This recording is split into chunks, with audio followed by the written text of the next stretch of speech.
Et là, du coup, je vous présente l'exercice. Donc, on a vu la lettre ba, on a vu la lettre ta.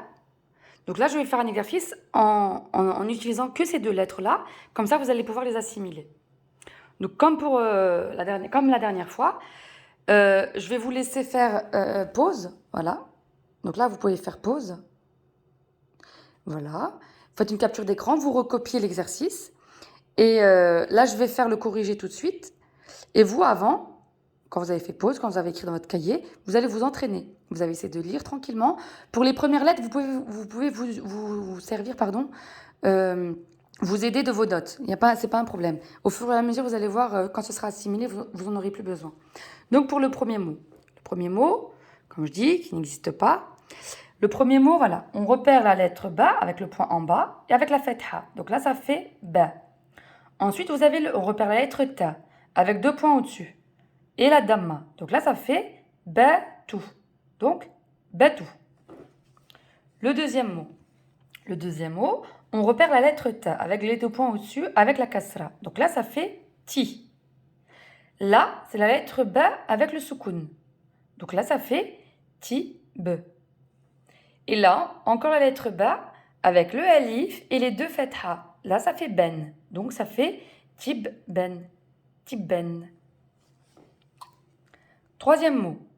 La lettre ta avec les deux points au-dessus et on voit la kasra. On voit qu'il est accompagné des deux points en dessous. Donc la lettre ya.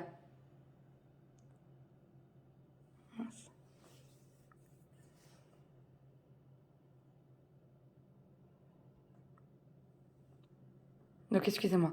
Donc là, il y a la lettre ta avec les deux points au-dessus, avec la kasra. Et là, elle s'est suivie du ya avec les deux points en dessous. Donc là, ça fait le son ti. C'est la voyelle longue.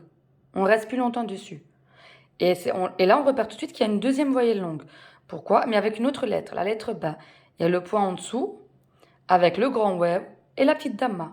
Donc là, ça fait tibou. Quatrième mot.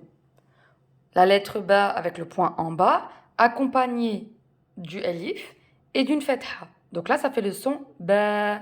C'est une voyelle longue. Là, je repère la lettre ta avec la damma. Donc là, ça fait tout. Batou.